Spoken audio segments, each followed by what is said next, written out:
Fils et du Saint-Esprit, ainsi soit-il. Voilà. Poursuivons avec la 7e lettre du livre de Monseigneur Gaume, l'Angélus, écrite le 13 juin 1872. On poursuit donc dans l'histoire de l'Angélus. Quand, par qui et pourquoi la sonnerie de l'Angélus, à midi, a-t-elle été établie? À ces questions, les historiens donnent des réponses différentes. Nos auteurs français, Ducange, Gagin, Fleury, prétendent que c'est le roi Louis XI qui, en 1472, aurait introduit la sonnerie du midi, et que cette sonnerie, venue de France, aurait obtenu la sanction apostolique au commencement du XVIe siècle. Dans son glossaire, Ducange se contente de dire, sans citer aucune preuve, « À la suite des conciles tenus en France, 300 jours d'indulgence furent attachés par les souverains pontifes à la récitation de l'Angélus. Lorsqu'en 1472, Louis XI eut ordonné que l'Angélus se reciterait 3 fois par jour, ce qui s'est pieusement et religieusement observé jusqu'ici. »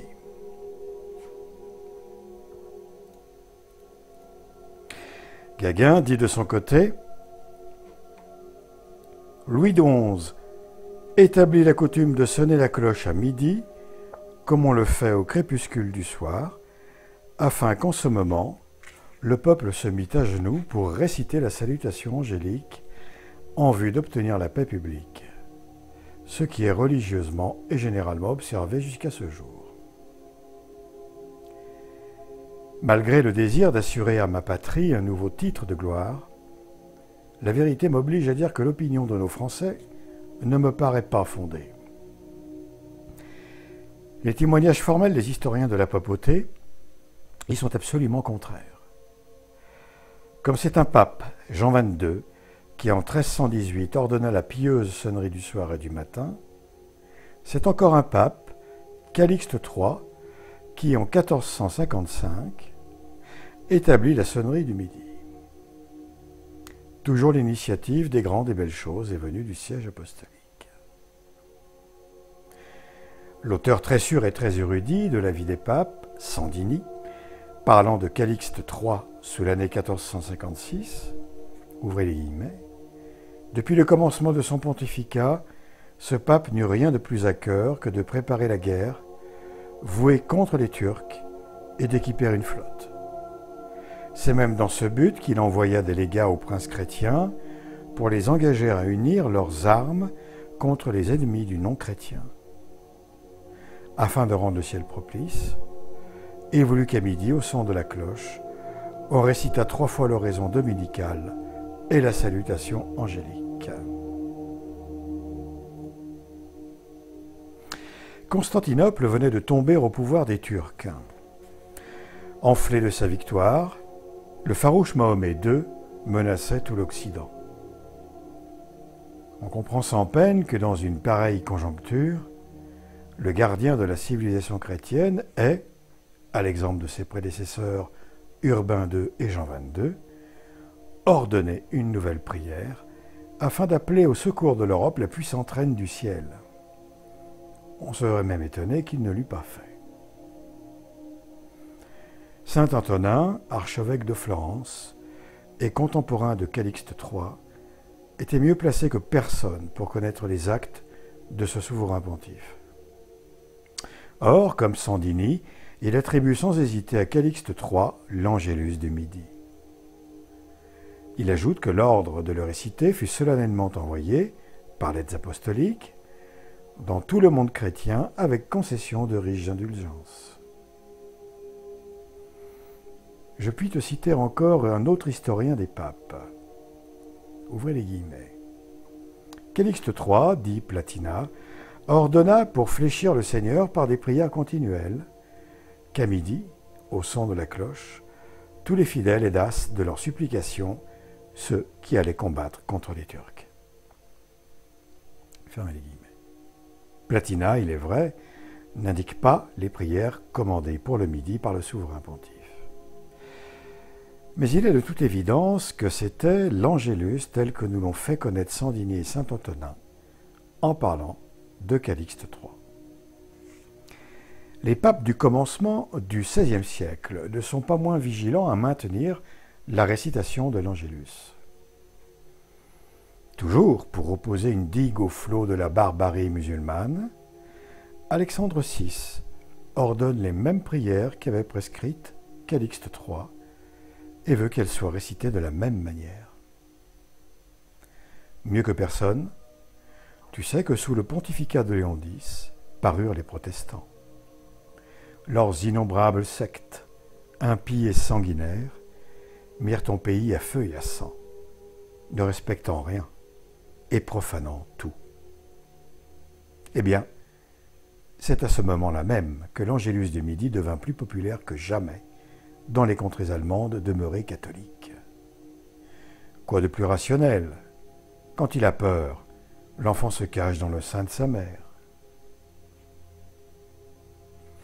À la même époque, les anges de la prière, nos vénérables chartreux, dont la maison mère est en France, unirent leur voix à celle de tes compatriotes, non seulement pour conserver la foi dans ton pays, mais encore et surtout pour sauvegarder la France, si menacée par les guerres de religion. Ils ordonnèrent la récitation de l'Angélus à midi dans toutes leurs maisons situées sur le sol français. Voici le statut du prieur de la Grande Chartreuse, François Dupuis. Ouvrez les guillemets. Dans toutes nos maisons qui se trouvent dans les États du Seigneur roi de France, tous les jours, à midi, par ordre apostolique, on sonnera la cloche pour l'Ave Maria, pour la conservation de la paix dans ledit royaume, comme on la sonne à l'heure de compli.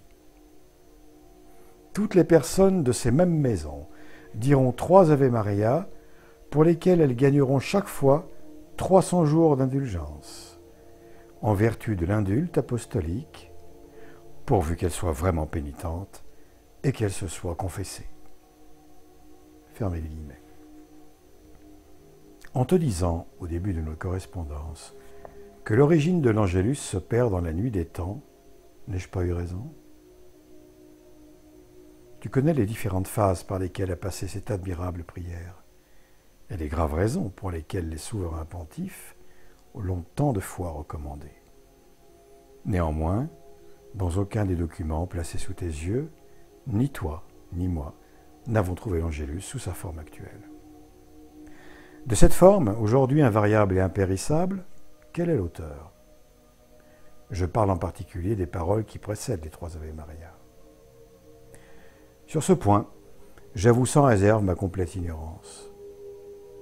Plus que partout ailleurs, il y a dans la vie des saints des mystères d'humilité. Quoi de plus connu que l'imitation?